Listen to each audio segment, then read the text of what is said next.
Good to go. Good evening and welcome to another Sunday night charge up. David Lee is my name, and tonight's topic is the art of relaxation. How to relax in order to have peace of mind. I guess I would start, the best way for me to start tonight, I was just thinking, is to tell you some of the things that I do to relax myself before I even get on to do these talks. And so it's interesting, one of the first things that I would consider as a way to relax is to do breathing exercises.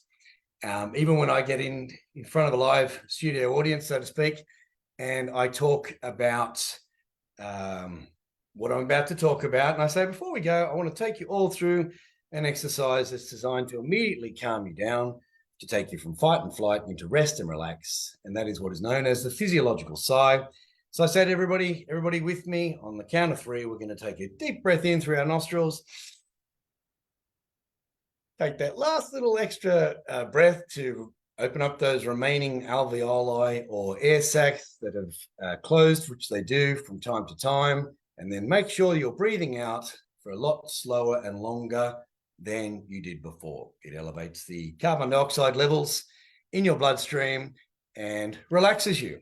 Now, when I say it's something that I do as a kind of a trick, not only does it relax the audience, but it's relaxing me. But there are little things that I do from a relaxation perspective. And as much as, I speak about the things that I speak about, and of course, I'll talk and touch on those this evening. But prior to this call, I have had a cold shower. And as much as that would seem the complete opposite of relaxing for most, to me, how I feel right now is so relaxed because of the cold water that I had. But what I'm purposefully doing is putting myself under stress, safe stress, and it's not distress, it's just a little bit stressful for those first 30 seconds. I'm getting the cold water on the back of my neck and I'm getting it on my chest. I do this thymus thumping, which you would have seen in the the Wolf of Wall Street, which again is just designed to calm me down. It's a little bit of fun, a bit of a laugh. But right now I'm in the situation where I feel quite calm because of the pressure I put myself under with the cold water. Another thing I do is I grab a couple of cans, no sponsors mentioned, out of the fridge, and I put those on my eyes. And the point of that is, again, it's cold, but now it's relaxing, and that's calmed me down. On a hot day, obviously, I'll do that, but I've had the cold shower, so I don't need that. Another relaxing thing that I do, because most energy that we use, whether you realize it or not, is from our eyes. And our eyes are one of the first organs or parts of the brain to develop. They are a part of the brain. They're external to the brain, of course, but connected by the optic nerve. So what I do is I put eye drops in. I keep my eye drops in the fridge, and I have always found, and these are the things that I did rightly or wrongly through my crazy days in advertising. They were things that I did to pretty much make myself acceptably, my appearance acceptable, so that nobody would know that I was doing advertising party things with clients the night before. The eye drops not only clear eyes and they brighten your eyes, but I always felt that they restored my lack of sleep. I would say first and foremost, sleep is a non-negotiable, 8 hours, as I always say, unless, of course, you're the parent of a 0 to 3-year-old child, in which case, that's acceptable. But again, there are techniques that you can do to calm your baby and in turn yourself. I've spoken to you guys about the vagus nerve before. The physiological sigh calms you down, and then there is that stretch that you can do whereby you put your hands behind your head. And when I say stretch, you are looking to your left elbow and you do that, breathing in 3 times and then 3 times to the right. And what that does is it relaxes you, it resets the vagus nerve. And if anyone does that beforehand, they'll see that the stiffness is gone. And again, you've relaxed yourself. We hold a lot of tension in the back of our neck. me standing under the cold shower, he's putting that on the back of my neck, which stimulates brown fat, and brown fat, which is very prevalent in babies. Babies are born with it because it helps with our immune system. Cold showers increase the brown fat in your body and stimulate that, which again helps with your immune system.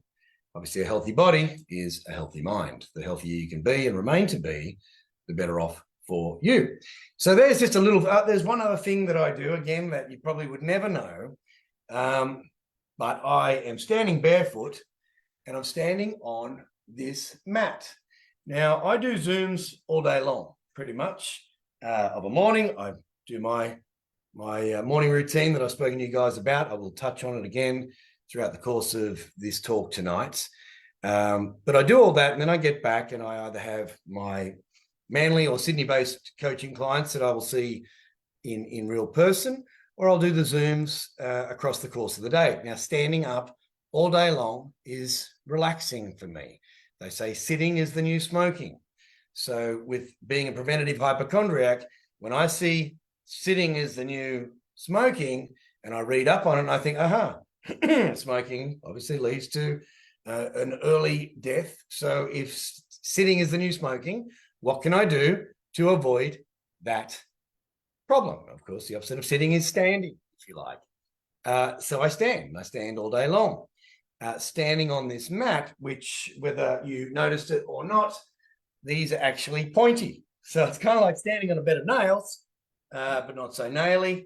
But it stimulates, it's a form of reflexology, but it's stimulating my feet and keeps me on my toes, which you might notice I do from time to time, because it does get, from time to time, somewhat not uncomfortable, but stimulating to the point where I might every now and again just stand up on my toes. So there's just some that I haven't even necessarily included in tonight, in my notes, so to speak, that are very, very relaxing, or things that are designed to relax me so that I am presenting well, not worrying about things. And anxiety is one of those things that kind of stops you being present. So one of the first things that I say as a form of relaxation is presence-based thinking. Eckhart Tolle says stress, he believes, is a person's inability to be present. As I say, the now is measured as 3 seconds. The more present you are in a situation, the more, or the less rather, stress that you have. Now, we had Halloween recently and I went trick-or-treating, and it was quite interesting. I wasn't prepared for it. I'd been a late invite and I thought, yeah, I'll go along. It was a bit of a family, a bit of a community event, so to speak. And looking for every opportunity to, for me, I thought, okay, I'll be walking. There'll be a bit of exercise in that.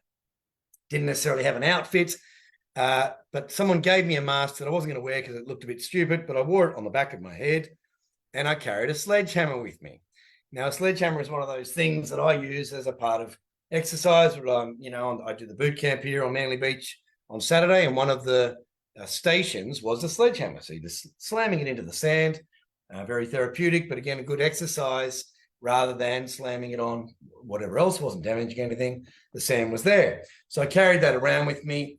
Now, the point of the story is, as I was walking around and I'm seeing all these kids all hopped up on sugar, of course, because they're getting the lollies and eating them as fast as they could so they didn't fill their bucket, I saw, as I don't have my phone with me, this girl saying to her father, "Daddy, I did this." And he's going, yes, And I made the comment to my partner, that's kind of sad. Like, he's obviously not here. He doesn't realize.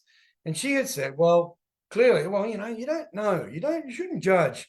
Maybe he's, got a work thing that he had to get it. And it's like, well, hang on. Here's the thing. If he knew that Halloween was going to be a thing, then he should have made the prior plans to say, hey, I have Halloween this afternoon with my children. Between this time and that time, I'm going to be unavailable. Now, clearly he's that important that he couldn't not be on the phone. But if he's that important, why couldn't he have been important enough to say, hey, I'm a VIP. I don't I don't have to be in this meeting today because it's more important to me to be present with my child. Now, later on in his life, if he even recalls that, he's going to have anxiety around the fact that his daughter's all grown up. I watched Father of the Bride the other night, if any of you remember that. Steve Martin's in it. It's a very G-rated movie, so watch it with your kids. But the very, first few minutes of the movie, Steve Martin's daughter tells him that she's about to get married.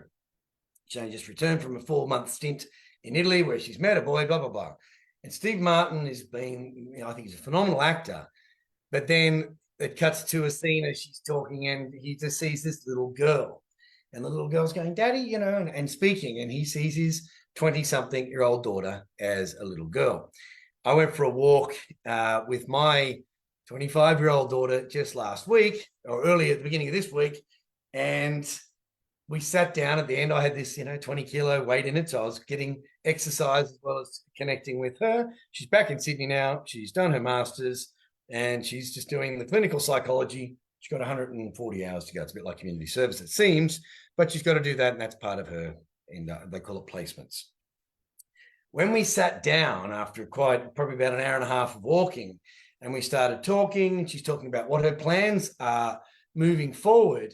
And I was looking at her, and now this is probably what incited me or enticed me to watch Father of the Bride, because as she was talking, she said to me, "Are you listening?" And I said, "I am. You'd be surprised how well I am listening." And she said, "What do you mean?" I said, "Just as you're talking, I'm seeing the same excitement that you had when you were a little girl, a 4- and 5-year-old girl." And I said, "And I still see you as that." And then that was that. And we went on. And then as I said goodbye to her, I gave her a big hug and a big kiss. And she even smells like my 5-year-old daughter. You do know what I mean? So I dream. I hope you know what I mean. And if you've got older children, you may. And I hope if you don't know what I mean, one day you will, because of the presence that you have with your children now. And as high-performance parents, that's the idea, that what you do today serves your child and you into your future. And Mark Twain said in 20 years from now, you'll look back on life and you'll regret the things you didn't do, not what you did do. And the idea of time spent without your children whilst you're there, as I say to people, you may as well send your kids to boarding schools. They're pretty much orphanages for rich people. I understand there are people in the world who have to send their children to boarding school for whatever reason. They're clearly not going to be a part of my audience because they're doing what they're doing so high up that they don't need any suggestions from anyone. They've pretty much got it all worked out, or so they would believe. So ticking along. On that note, funnily enough, one of the things I have is a photo box. I notice that when I keep a photo box, of course, and it has boxes of photos of my children when they were younger. But again, great photos.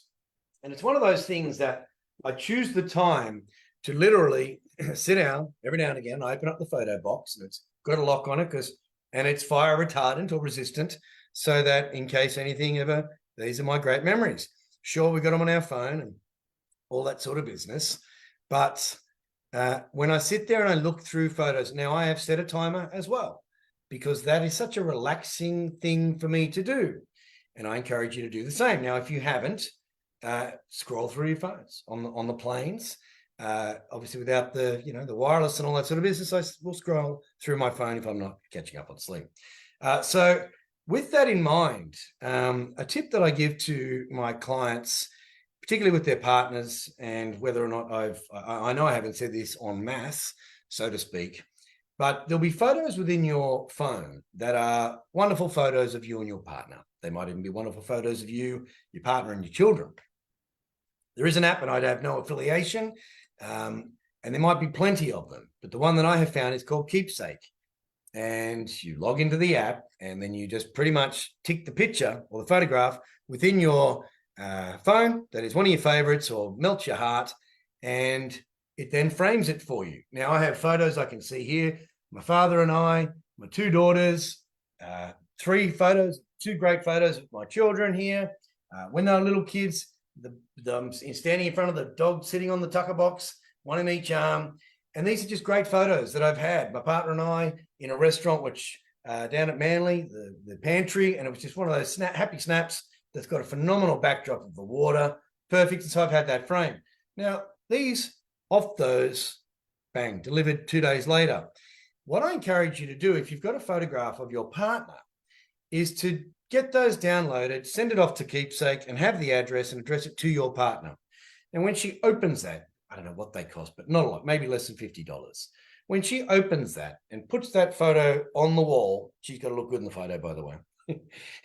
And she puts that photo on the wall every single time she walks past that. She will get a great feeling, but she'll also get a great feeling about you, because that's one of those, we talk about the 5 love languages.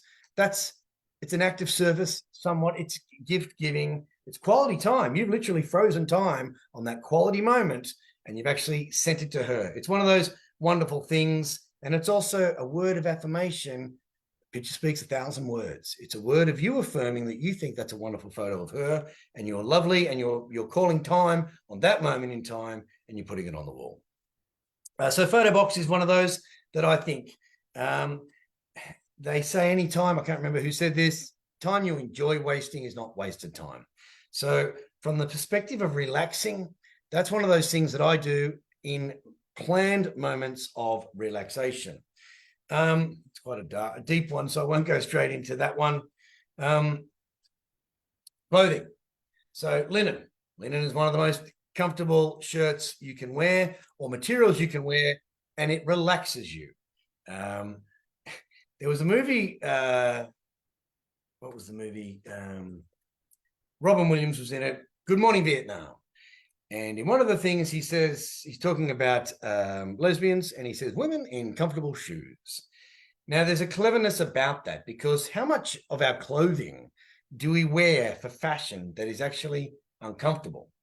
I think a lot of the times that clients say to me, I say, what is your goal? What do you really want to achieve? And it's got to be specific. And I say, I just want to fit in my clothes, because I don't want to buy a bigger wardrobe. Now, I think clothing is, when they say clothes maketh the man, clothes really do. And they actually make you feel either tightly strung up or relaxed. Coco Chanel said, when a man wears a good suit, you notice the man. When he wears a crap suit, you notice the suit. They don't really make tailor-made suits for obese men. They really don't. An obese man wouldn't have a suit tailor-made for him. Lowe's might do, or Big Man might even advertise the big baggy suits, but nothing looks and feels better on a man than a well-tailored suit. Now, Van Heusen make a nice stretchy suit. I used to put suits on when I was younger, and I'd see if I could throw a punch in them. But that was, again, one of those things just to see if you're thinking of the worst thing that could possibly go wrong, and you do everything in your power to make sure it doesn't happen. Premeditatio malorum, in Latin, the premeditation of evils that may lie ahead. The worst thing that could possibly happen for me would be in my suit when I'm out and about at a wedding or whatever, some drunken uncle comes along and I'm stymied by the suit that I'm in. So I would always make sure that I could do that as part of the tailor-made process. Again, that being, what's the worst thing that could possibly go wrong? That to me is a very relaxing thing. There's a story that goes about a man, excuse me. He's a farmer. He's looking for a farmhand to obviously work on the farm. Nobody had applied. He's been looking for a couple of weeks, and a man turns up one day and he says, what are your qualifications? And he said, I can sleep when the wind blows. The farmer's kind of like, what's going on? What does he mean by that? Don't know. Anyway, shows him where everything is, and off he goes.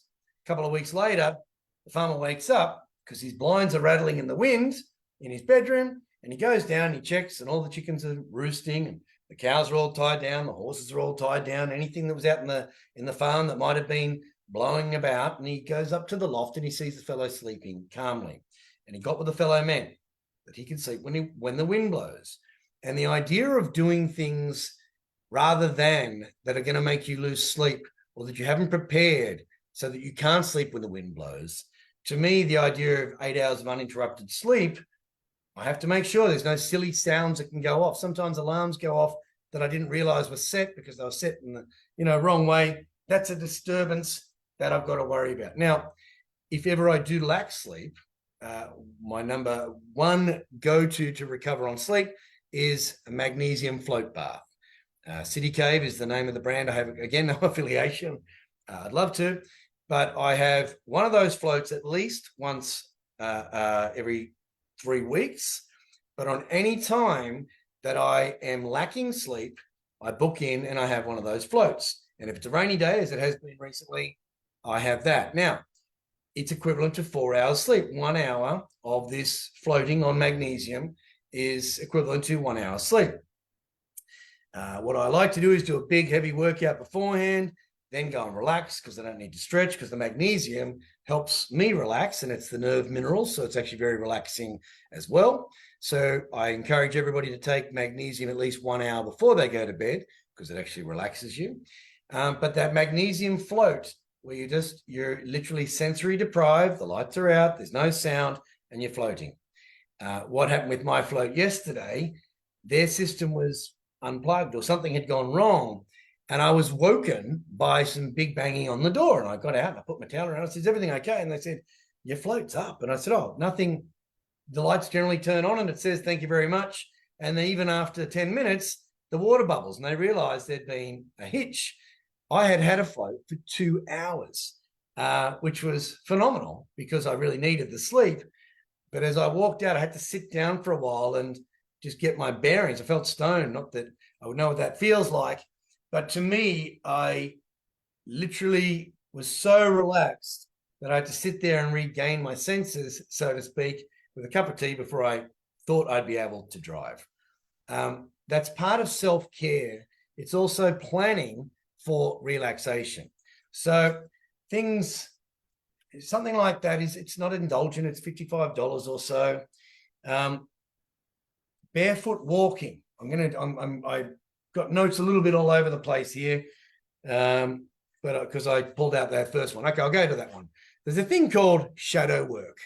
Now, shadow work is where you think to yourself, apparently we all have a shadow.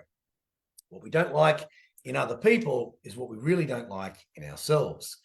Shadow work is where you look at characteristics that you have that you suppress. Quite often when we're tired and emotional is where there's a Nietzsche quote that pretty much says, when we are tired, we are faced by demons we thought we had long ago conquered. And I've mentioned that the Alcoholics Anonymous movement, so to speak, has an acronym, which is HALT, which is before you lose the plot or before you decide to have a drink, ask yourself, are you hungry, angry, lonely, or tired? And quite often it's hunger, or what people call hangry. I'm hangry because I haven't eaten. If you haven't eaten and you haven't chosen not to eat, as in you're fasting, then that's a care of duty that you have overlooked. I fast, and as a result, the more you fast, the less hungry you become. You actually, it's nice to have a feeling of hunger every now and again, but have a glass of water and the feeling goes away. Quite often I say to people, it's not that you're hungry, it's that you're thirsty. Again, it's not that you're tired sometimes. 3% dehydration is equivalent to 20%, or equates to a 20% loss of focus and a 20% loss of strength. So if you're doing a workout and you're not hydrating, you're not going to be as strong as you could be if you continue to hydrate. So you need 30 mils of water for every kilo of body weight. But again, that's one of those things that when you stop and have the glass of water, you're relaxing and giving yourself a state of comfortability rather than not. The other thing to do, when I say shadow gazing, looking into what is it, those qualities of yours that you're suppressing. Now, if you're an angry person who thinks that they're doing what they're doing to avoid anger, it all goes astray or awry when all of those little mechanisms are out of whack. Now, I literally was away on a holiday for a week. I got back last weekend, but I went away for a week, and what should have been a very, very relaxing time, I found wasn't. Now, the reason why I found that it wasn't, and I do self-talk, I will say to myself, David, this is it, and this is going on in my mind. Whenever I am not necessarily knowing what's going on. And every now and again, an epiphany will come to me. The epiphany comes to me in my father's voice, curiously enough. And I was having my cold water shower. Now, I'd gone to an island, and the water was tepid. It wasn't cold. So I couldn't do my cold water therapy. And what I realized on day 3, where I was feeling a little bit highly strung, the words of my father were, you're a creature of habit, David Lee. And I really am. And as a creature of habit, my journaling, I didn't journal. My lemon juice and salt water, I didn't lemon juice and salt water. I bought the Himalayan rock salt with me. No lemons I could get on the island for the life of me, or filtered water in my room. And again, these are things that I hadn't thought wouldn't be available to me. But because I wasn't having the cold shower, because it was tepid, because it was a warm place, wasn't journaling, wasn't doing that. I exercised once in the entire week, and it was the day that we left, which is pretty much why I had a good trip home. But the trip there are little things that ordinarily don't bother me. I didn't meditate. All the things that I would talk about as far as relaxation is concerned, I wasn't doing them, and I was a little bit highly strung. And so from my shadow work, which I did on the second last day, and I sat down and I wrote and I thought about it, and I thought, right, that's what's going on here. I personally am, I wouldn't say cursed, but I had a terrible temper as a young person.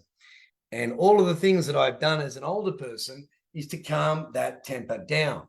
Now, in calming that temper down, it got to the stage where it literally disappeared.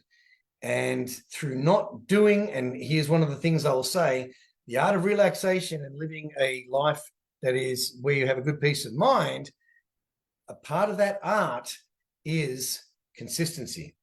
And I talk about the recency theory. You are today what you ate yesterday. You know today what you learned yesterday.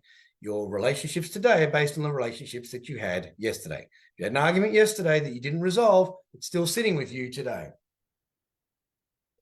If you didn't sleep well, today you're tired and emotional in somewhat. So I found that my habits and my routines work for me. And as I say, I have a morning routine so that my days aren't routine.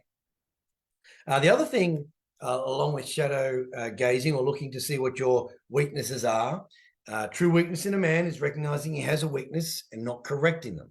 And I think that's what life's all about. Life is being better. Ernest Hemingway said, it's not being better about your fellow man. It's about being better than who you were yesterday. And so that's our job. Our job is to be better than who we were yesterday. And accepting that we have a weakness and not working on it and correcting it is actually not being the best version of ourselves. Now, there's another thing as far as shadow gazing is concerned. It's called mirror gazing. And the idea of it is you literally look in the mirror at your eyes, and you're looking right into your eyes for at least 1 to 3 minutes. Again, if you struggle with the smiling at yourself for a minute and saying I love you and all those sort of business things that they tell you to do, you're going to have a tough time looking at your own eyes in the mirror, particularly if you haven't come to terms with yourself.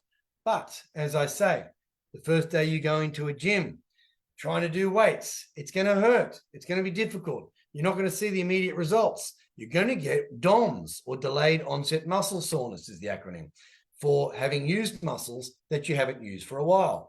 Even if you're a consistent trainer and you stop for a week, you go back and your arms will hurt 2 days after. It's always 2 days for some reason, which is proof that we grow over the 48 hours. But the 2 days later, you'll get DOMS because you're not used to it. And so all of these things that we do, we have to continue to do. So at first, mirror gazing or looking in your eyes. Now, you don't have to do it all the time. But if you do get into the stage where you can do that, then you'll actually be having a word with yourself. And Plato said, thinking is the soul talking with itself. If you can actually talk to yourself or think to yourself while you're looking in those eyes, it'll give you a pretty good account of yourself. Now, another reason why I believe women are more intuitive than men. Now, intuition, by definition, is your ability to kind of see into the future somewhat, or have a bit of an idea about people and read people. But self-love is first love, and self-knowledge, or knowledge, know thyself, as Aristotle said, is one of the greatest knowledges that you can take into the outside world. Now, women applying makeup for a great deal of time are looking into their eyes, and ideally, they don't leave the mirror until they have, for themselves, sorted themselves out. Some people have to sneak up on mirrors, but the idea of looking at yourself for a period of time and working yourself out, that then leads to relaxation. Even exercise, of course, I'm going to bring exercise into it. Seems a fitting place now for the purposes of this discussion. If you put biomarkers on the human body whilst under duress or under exercise, because duress could be external, but you've chosen to exercise, it is the closest you'll be voluntarily to death you can ever be. When you're exercising, your heart rate increases, your blood pressure increases, the acidity and inflammation in your body increases, your cholesterol rises. All of those things that you don't necessarily want to stay high, but they go high. However, for the next 23 hours in the recovery period, your vitality is better than it would have been had you not exercised. People who smoke and drink and exercise live longer than people who don't smoke, don't drink, but don't exercise. So as puritanical as you may feel you are by not smoking, drinking, or avoiding whatever it is, if you're not exercising every day, you're setting yourself up for all-cause mortality a lot sooner in life than what you should. So exercise, that's the number one thing. Now, again, for me, exercise is one of those things that it's non-negotiable unless I'm on holidays, as it appears. But it's one of those things that I do it because the short-term pain is for the long-term gain. And in the pressure that I put myself under, and until you've been doing it consistently, and anyone out there who does exercise consistently knows that it should be part of your routine, because, as I say, my routine is almost superstitious. I worry, and I have proven to me while I was on holidays, that if I don't do those things, will I be as happy as Larry and living the life of Riley, is what I say I do from that perspective. So those two things, the photo box I've mentioned, barefoot walking, the idea of, I've got a thing called the recency theory, where literally one of my clients had told me that his wife was away on 6 weeks holidays overseas. Doesn't have the greatest relationship in the world with her mother, but he's working on it. And I said, have you seen when's your wife due back? And he said, a couple of days. I said, have you seen your mother-in-law since she's been away? He said, no, I haven't. I said, well, I reckon you should go around there and do something nice today, because she'll remember that. And she's not going to say, oh, he only came and saw me yesterday. And obviously put a bit of effort into the right thing. But you're only as good as your last game, as they say. And so, again, you might have done the nicest thing in the world for your partner yesterday. You got to do it again today. It's the same with exercise. You did the exercise, you got to get up and do it all again today. And that's the thing about life. It's not just a one shot and it's all sorted. Wonderful if it did, but I think you wouldn't enjoy it anyway. So on that note, the barefoot walking, that's what I was saying. I went to somebody's house yesterday after my float, when I turned the phone back on, because I turned that off. There was a text message, and it had been sent 45 minutes earlier, because I should have been out of there an hour earlier. And it said, hey, we've been invited to so-and-so's house for martinis. Do you want to come? And I thought, oh, it wasn't the plan. So I drove around to so-and-so's place for the martinis. And while I was there, they had one of those houses, you take your shoes off as you get in.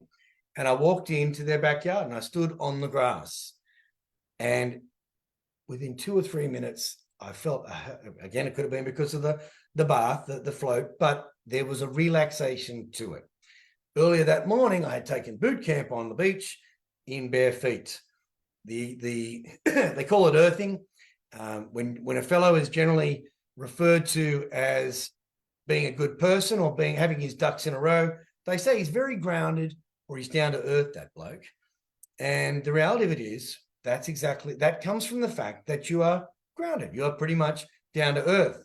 The idea that at any moment around the world, there's 5,000 thunderstorms going on, delivering between 1,000 and 2,000 lightning bolts to the planet, negatively charging it, positively charging it. Rather, it is actually through earthing or standing on those bare earth that you get the benefits from it. I think it's just the idea of walking on nice grass that also benefits you as well. Coloring in books. My partner colors in. It's a very anti-anxiety thing, she says. And the children's books, I might have mentioned to you that I buy books that are learn to write books. And I use my left hand. I'm a right-handed person. And I use my left hand to trace these things. And the idea of that is I'm building new neural pathways by doing something different. Brushing your teeth with your left hand, it'll appear left to you guys. That is another one of those things that is building new neural pathways in my brain because I'm doing something I'm not used to. Even boxing, left, left, right, uppercut, uppercut, high, high, hook, hook, straight, straight, knee, knee, kick, kick. You try to keep doing those katas or those movements and you get challenged by them. They're very, very good for building up that. So the coloring in books are one of those things that is very, very peaceful. Art, one of the things that I used to do with my daughters on a rainy day, lived in Melbourne for a couple of years, and there was a place called the Art Factory. And on a rainy day, I'd go down to the Art Factory and I'd buy some canvases and some paints, or we'd already had the paint, and we'd sit around and we would paint. And that to me, just with my daughters, just painting, it rained a lot in Melbourne, so it pretty much was every Saturday. And, you know, the painting and the peacefulness and the talking, daughters might be, you know, a bit different to boys. However, I've done it. You know, you see and you're painting and all that. It's a very, very relaxing thing. Now, you don't have to be doing it with anyone else. You can do it with yourself. And so that might be painting is another one of those relaxation things. Even things like stress balls, we might remember when the stress balls came into play. For years, I had one of those grip strength things on my phone, by my phone, and I'd be on the phone, you know, cutting the big deals, doing this sort of thing. Now, grip strength is another one of those determinants of longevity because it is linked to heart health. Even the practice of grip strength is what's going to help you stay in your own home. It's going to help you carry your own shopping. It's going to help you get in and out of cars, climb upstairs. Hanging from a bar for a minute at a time alleviates 95% of shoulder problems. Physiotherapists all agree. If you can hang from a bar for 3 minutes, whether it's a bar or a tree or anything, if you can hang for that for 1 minute and do that 3 times a day, it is said by physiotherapists to alleviate 95% of shoulder problems. Now, the shoulder is the most complex joint. Again, you want to relax, you've got to roll the shoulders back and let them fall. This hunched over position is what builds up tension. And we're doing it because of this. And we're doing it because of that. That's going to cause tension. It's the opposite of relaxation. So the more of this work you're doing, the more readily you are able to relax. Cooking. I mean, I love cooking. If you don't know how to cook, excuse me, or you're not a cook, there's one of life's simple pleasures. You can learn. You can go to cooking classes. A life hack that I have is I save a lot of money by going to graduate programs or people. You can get a massage at a place where people are learning to give massage for $25 an hour rather than $80 or whatever it costs for a massage. I learned 4 different styles of meditation by going to a graduate's meditation course, and I learned 4 different styles over for $150 over 4 weeks. Now, transcendental meditation, of course, meditation is one of those, is considered one of the most relaxing habits or behaviors to get into, but there are many forms and you'll find your own.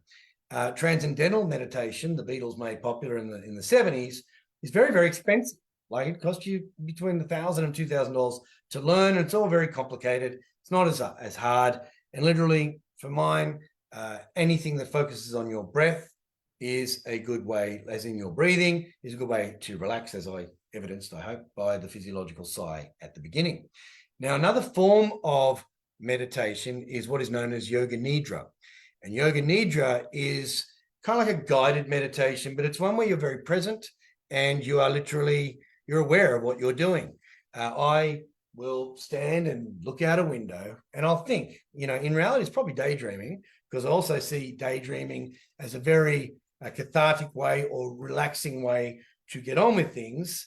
But the idea that you can have a guided meditation or a thinking meditation where you're just, the idea is you don't think, but you are looking and just clearing your mind, but your eyes are open, you're focusing on your breath and you're looking and gazing out. And the idea is that you're relaxing. I'll leave that one till last. Self-compassion. Actually, I'll go back to meditation because I hadn't finished and I was trying to find these notes. But Yoga Nidra is also known as yogic sleep. And the Buddha said, when you monks unify your minds, the mind is samadhi. When you can samadhi, The mind is not scattered. Now, samadhi is basically undistractedness. And you achieve that through the ability to sit and just look out. Now, another thing, the eyes use the most energy of the body.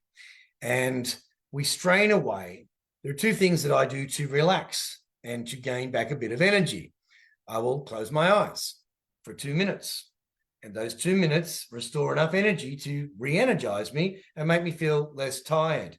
I early riser, go to bed on time, about 8:45. At the very latest of a night time, my alarm's gone off and I've gone to bed. It takes as much discipline to go to bed early as it does to wake up early, but you need a reminder and a timer for that.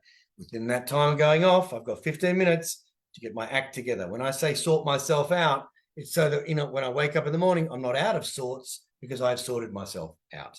And that's through preparation, fail to prepare, preparing to fail, got my gym gear ready, got what I'm going to have. I've got the coffee machine loaded. I've got my water and my lemon juice, everything's sorted so that I'm not running around like a blue-ass whatever when I blast fly in the morning, and I feel more in control.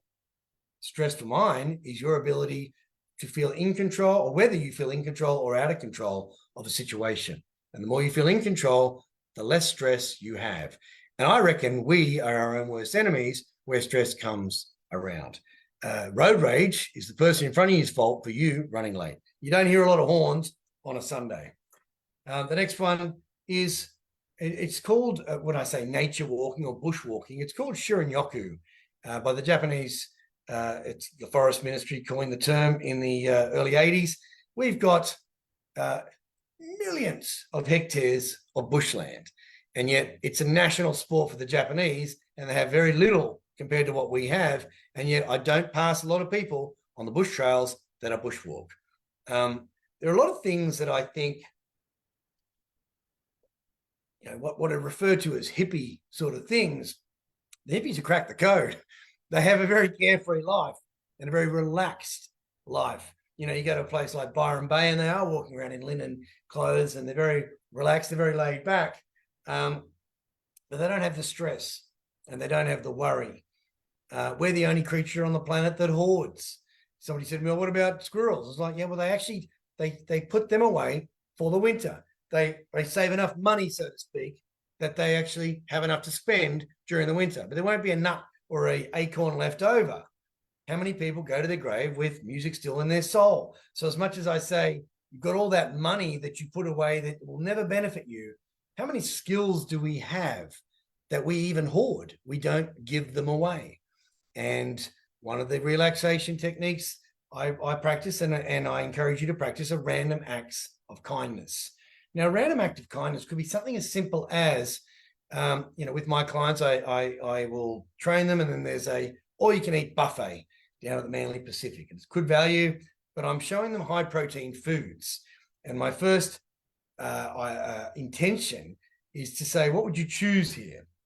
And they tell me, and I ask them why. Because, the idea of you catch a man a fish, he'll eat for a day, teach a man a fish, he'll eat for a lifetime. If I tell people what to do, then they will always rely upon me. I will get clients to say to me, hey, what should I eat here with a menu? And I say, what do you think you should eat? And they say, the salmon. I say, wonderful, go for it. Correct, but in this place where I'll sit there and I'll say, okay, it's all you can eat for that much, but I've sat there and I've planned the protein. Now, the reason I say that is, no matter how hard you train, if you don't hit your protein macro levels, you're not going to put on or retain muscle. You can go under on your carbs, you can go under on your fats. It's not going to cause you any trouble. But if you look at nailing your macros on your protein, and your protein requirements are 2.2 grams for every kilo of body weight, or 1 gram for every pound of body weight. There's 2.2 pounds to a kilo. So the Americans can remember that a lot easier than us. 220-pound man, he's going to have 220 grams of protein. I'm an 88-kilo man, and that's what I plan to be. And so I need about 175 grams of protein a day. And so I measure that out, and I know what they are. So I might tell these people how much protein is in that. But I know that by hitting those protein numbers, I'm also securing my bone density, because if you don't hit your protein levels, your muscles start to release amino acids. And then people can talk about bone density being one of the 3 biggest determinants for longevity. And it is compromised by the fact that if you don't have the essential amino acids, the body releases it from the bones. And so you're actually doing the opposite effect of what you need to do if you're not hitting your macros on the protein. It's pretty easy to do with a steak and all those sort of things. I have a high recipe booklet that is for my mind and body mastery clients. But just on this note, my random act of kindness tonight will be that anyone who emails me, david@leeway.com.au, and asks for that high protein recipe book, I'll give it to you for free. It comes with a barcode. If you've got MyFitnessPal, you scan that barcode over and it'll tell you what the macros are and how it's going to contribute to your daily macros. As I say, the ones you need to nail the most are the protein macros. So getting those done, I'll send those off to anybody who wants them to. The next one on my list is aromatherapy. There is recency theory again. I had a breakfast with a mate of mine who owns a nightclub. I'm going to do my launch in a cocktail bar. He owns about 5 of these. I'm going to do my launch in a few weeks. He was talking about this drip filtered coffee. And I was talking to him about the fact that the second sense that we lose, so to speak, is our memory. The first sense that we lose, I couldn't quite remember. I joked, but it's the sense of smell. And when I say use it or lose it, if you don't train, you lose muscle mass. It's called sarcopenia. Osteopenia is the loss of bone density. Osteoporosis becomes osteopenia. Sarcopenia is the muscle degradation or the loss of muscle mass. So you can retain that by exercising, of course.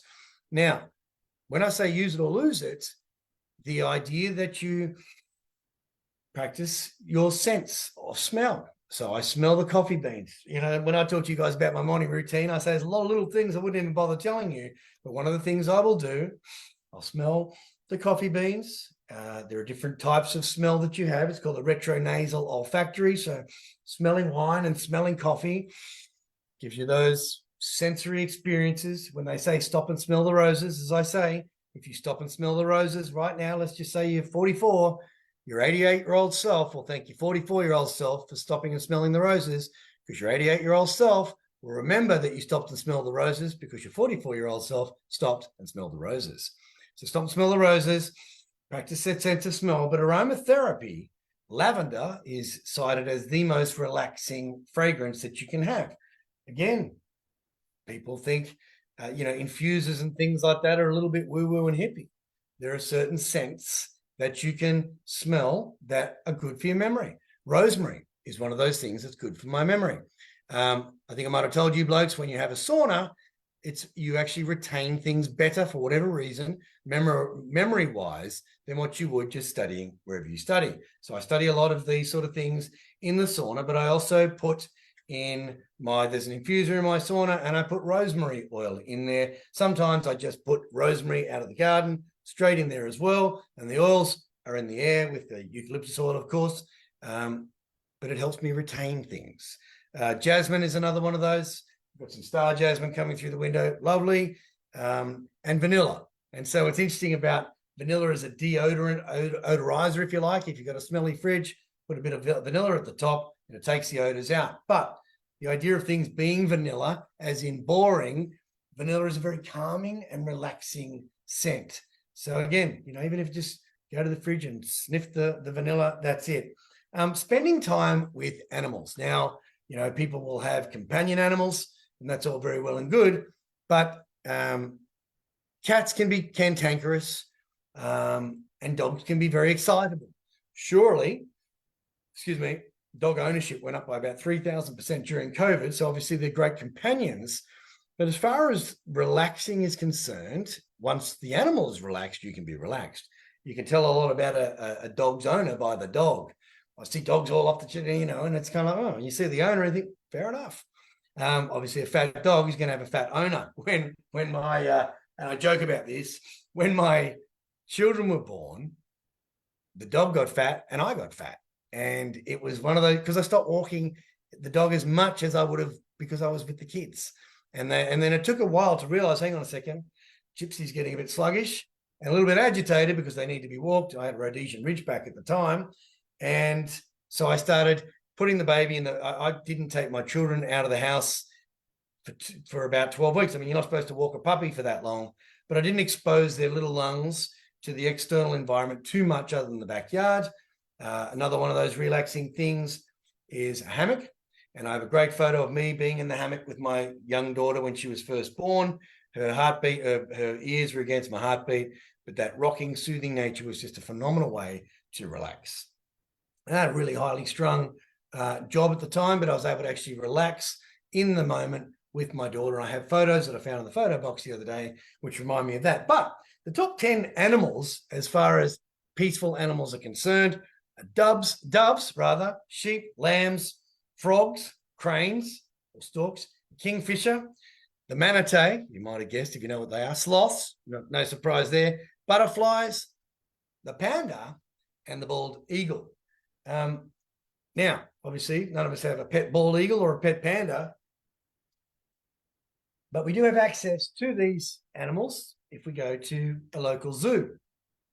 When my children were little, I bought an annual season pass, golden pass to the zoo. Kids would say to me, Daddy, can I have an ice cream? I'd say, only if we go to the zoo. Okay. We get in the car and we drive to the zoo. I love the zoo. One of those things we didn't do as a kid, so I'm kind of like righting the wrongs. Get a second shot at childhood, I think, when you become an adult, because you get to live it all over again, right the wrongs if you think. Now, for me, that was the peacefulness. You are so, there's not a lot of agitation in the zoo, but it was very relaxing. People don't hurry through the zoo either, I would like to hope. But you stroll through, it's a very, very relaxing thing to do. On the panda note, as I say, I know you guys talk about the chief, the Viking, and the panda, and I don't think there's anything wrong with being a panda. I think it's finding the balance. Be the Viking when you need to be the Viking, be the chief when you need to be the chief, and be the panda when you need to be the panda. But if you can be the panda for most of the time, I don't think that's a personal opinion. I don't think it's such a bad thing at all.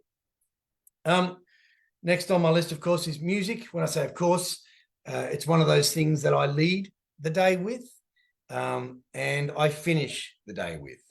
Now, my cold water showers are accompanied by very high energy music. It might be Lose Yourself by Eminem if I've got some opportunity on that I know I have to seize that day. In my dream goal setting formula, I say, what is it you desire? Is it realistic? What's the end time? What are the action steps? And make it happen. The action steps are the A and the M. And if you don't do the A and the M in the AM, you're not going to do them in the PM. And the PM is going to be post-mortem. And again, it's a regret you will have for not doing in the AM what you should have done. You own the morning and you own the day. So when you think, okay, my dream for my physicality is to change, I want to lose 5 kilos, do it in the AM. There's every interruption. It might even be a relaxing drink, but that relaxing drink is not going to motivate you to actually train in the afternoon. I know I can't anyway. But then of an evening, the musical pace changes very much to relaxing. And for me, the art of relaxation is to be able to relax into sleep so that I fall asleep quite easily. There is a musical piece that the British Academy of Sound Therapy deemed as the most relaxing piece of music in the world. It's a 7-minute piece of music, but after 3 minutes of listening to it, it was proven to be the most relaxing out of all the study they did of any of them. Again, I have the link to that song if anyone would like it, david@leeway.com.au, and I'll send you a link to that song, and you listen to it and see its anti-anxiety or its relaxing effects. If you're creating a romantic mood for you and your partner, then mood music is going to be very relaxing. In my courting days, we live in a very multicultural society. And in my courting days, if I was dating a French woman, I would look up romantic French music and I would put that on. If it was in a romantic Italian music. Now, every woman from every part of the world knows what the romantic song in their language is. I couldn't even understand any of the words in these songs, but it relaxed that lady or person at the time. I've talked about mindfulness and focusing on the present moment. Art and craft, I've spoken about that as well. Napping. What was known as the power nap of the 80s is a very beneficial thing to do in making the most of calming yourself down and relaxing it. Thomas Edison, the inventor of the light bulb, of course, when my daughter was a young girl, Madeline, and I said, come on, we're going to turn the lights out and all that sort of thing. And she, where did the light bulb come from? And I said, Thomas Edison invented it. And he even said he had 1,000 attempts at the light bulb. And he has a quote that says, I didn't fail 1,000 times. I found 1,000 ways that it wouldn't work. So I was teaching my daughter about tenacity and stick-to-itiveness, as it is called. And she said, and then I said, you know what? He only slept 4 hours a night. That's half the time that you need to be sleeping. And at your age, Madeline, you need to be sleeping between 9 and 10 hours of sleep. So you really got to get to sleep. And she said, Daddy, if I invented the light bulb, I'd probably only sleep 4 hours a night as well, because I'd be just looking at that thinking, wow, how marvelous am I? And that was just a wonderful memory that I had. But again, what Thomas Edison did, is why I brought it up, he would take a power nap in the laboratory, and he would have like what we would call a pool ball, but it was a ball bearing, and he would have that in his hand. What I do is I have a spoon or a fork, and I sit there, and when it hits the ground, it wakes me up. So I don't let myself go into sleep, because then you're going to compromise your sleep cycle later on, which is why I say don't hit the snooze button in the morning.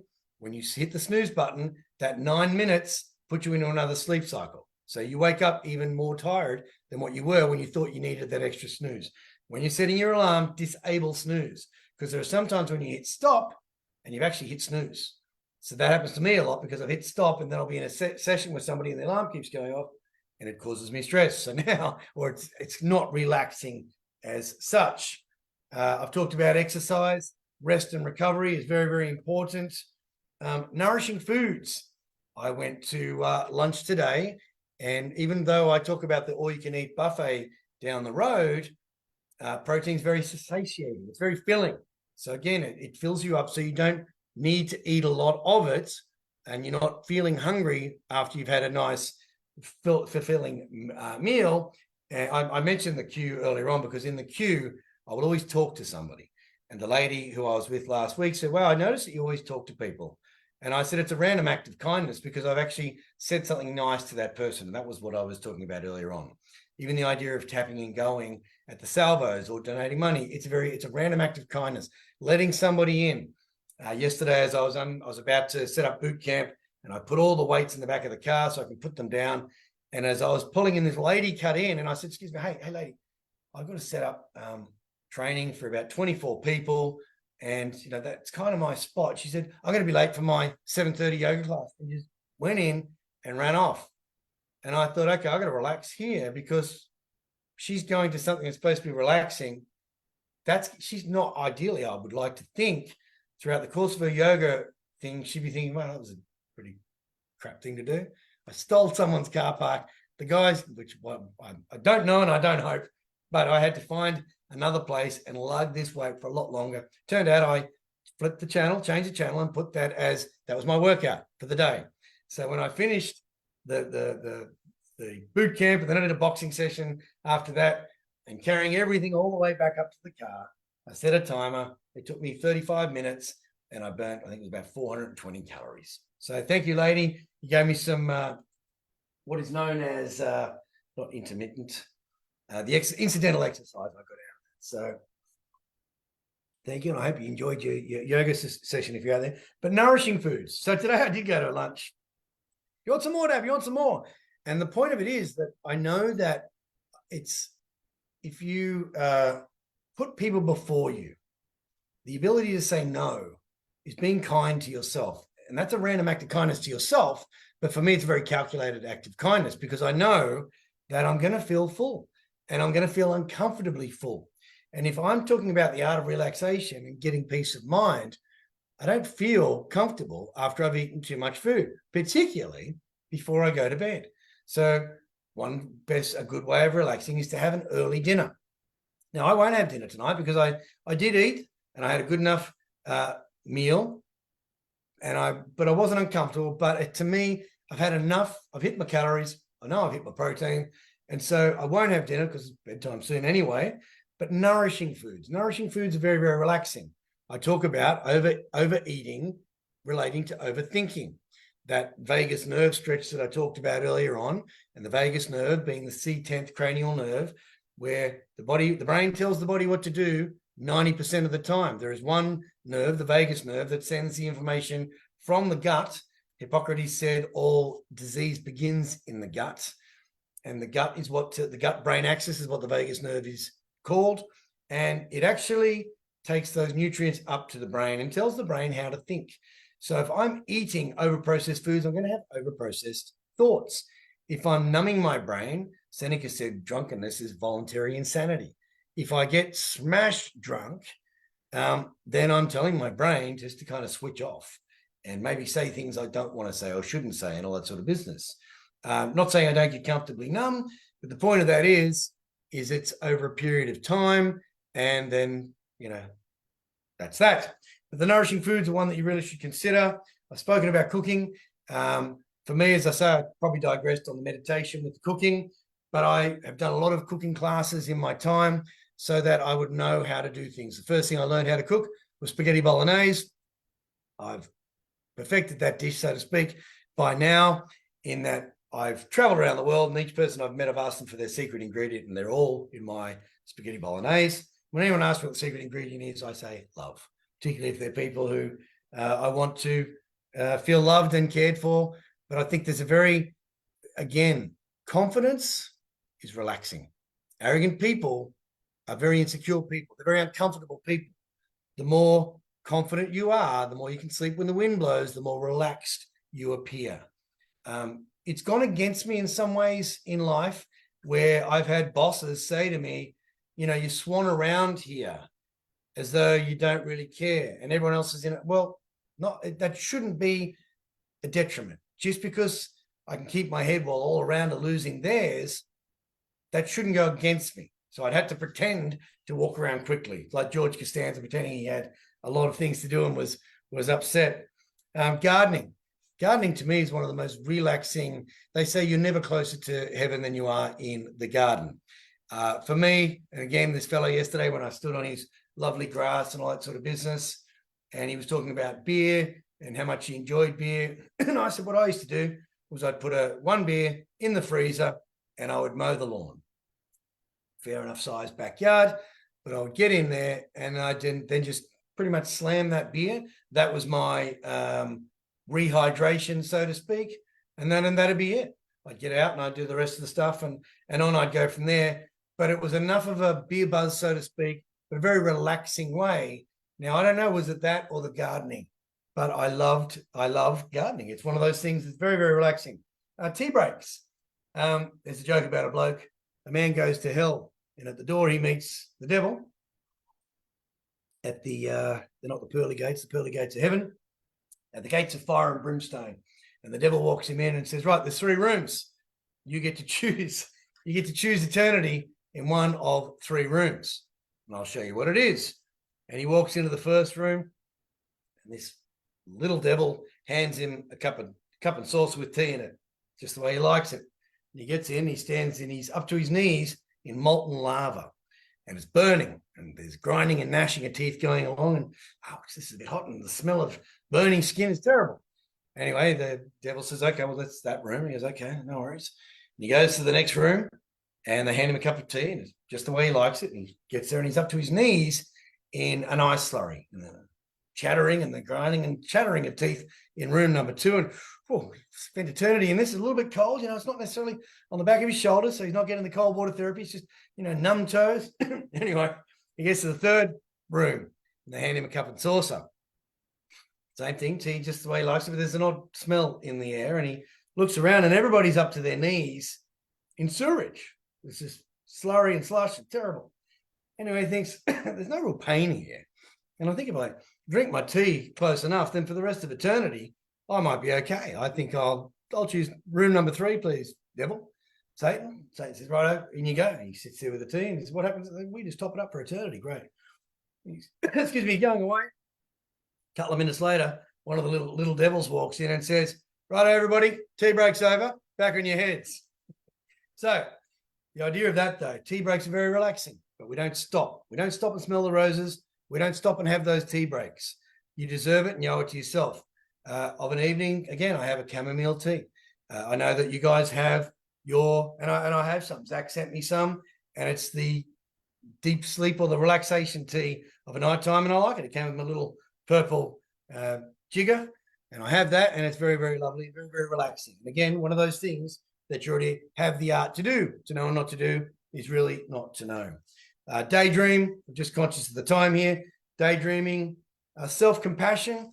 The things that I do as far as self-care, I said to a lady just today, on the recency theory, the best thing you can do for me is look after you. And the best thing I can do for you is look after me. The best thing you can do for me is look after you. And I think that's what we owe to ourselves, that self-compassion. Even the language that we use, don't be so hard on yourself. It's not a cheat day. It's a treat day.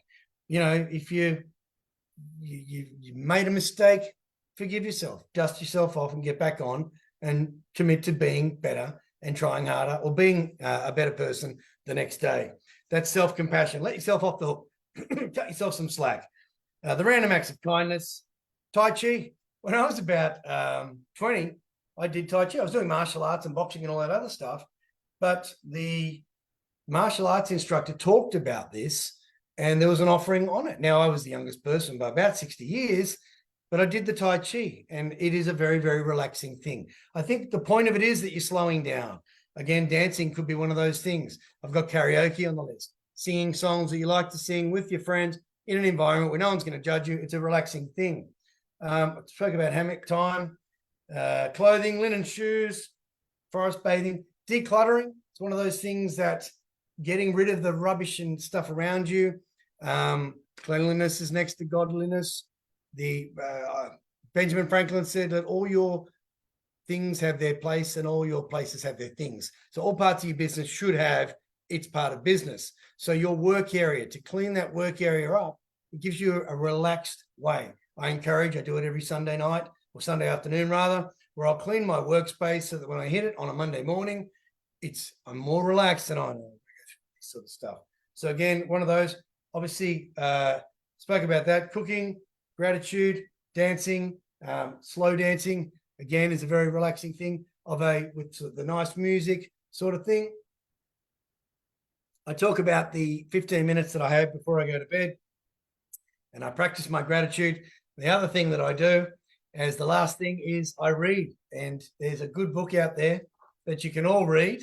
I am so stoked. Obviously, I've been talking about this book for quite some time, and many of you, 70 actually, have bought a copy of this book.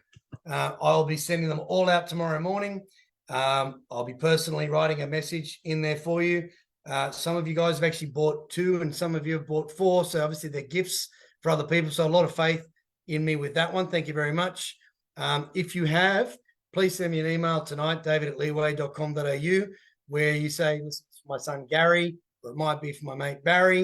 And I write, dear Barry, thank you very much. You've got a good mate in Barry or Gary. Enjoy the read. This has obviously been, funnily enough, I had a back operation that I would have told you guys about a year ago. And on November the 11th, I had the finished manuscript of my book printed out and delivered to me in hospital. And I went through it and I highlighted all the things that were mistakes and things like that. And 50,000 words were since edited from this book and the print production, all that sort of business. So here it is, the 8 E's of Equilibrium. You might see that 8. There was the original title, but my partner changed the title or suggested the change of title. Is Your Boss Making You Sick? Because of how much we allow our bosses and our inability to say no. So I'm keeping the discount up, the 25% discount up on this. Its global release is not till 2024. So it'll be in every bookstore in Australia, every bookstore in the UK, and every bookstore in North America, and of course on Amazon, and where all good books are sold. But at the moment, the only place you can get this is it's going to be exclusively distributed through David Jones. The only place you'll be able to get it, or my website. So go to leeway.com.au. There's a 25% discount up, which I'm going to keep up for the next week. Thanks for your support. And gentlemen, hopefully I've taught you some things tonight on the art of relaxation. The photo that was attached was me. My partner had bought a nice bottle of champagne and caught me relaxing as I looked through it and thought, wow. So get yourself a good book. That'll be the last thing I'd say you do before a relaxing book, before you go to bed of an evening. Again, thank you very much for the support. In the back of this book, I have an acknowledgement section where I do acknowledge Alex Ranieri, and the fact that I speak to the High Performance Fathers, a global operation that does a phenomenal job. And I'm very, very proud to be associated with your organization and contribute to the way that I'm allowed to do. So thank you very much, as I say, for all your support, because a lot of the preparation that I do for these talks is what's gone in and formed the content of the book. And I know that when I first presented this concept, it was the 5 E's of equilibrium, and I presented it at Kosciuszko, I think a couple of years ago now. And so for that to have evolved into the 8 E's of equilibrium, I gave a keynote to BMW, and the general manager said, can you talk about this, this, and this? And there were 3 extra things, and they became the three other 8s. So it's all available. As I say, for the next week, I'm going to keep that 25% discount up for you. Have a relaxing evening, everybody. And thank you very much. Be well. Good evening.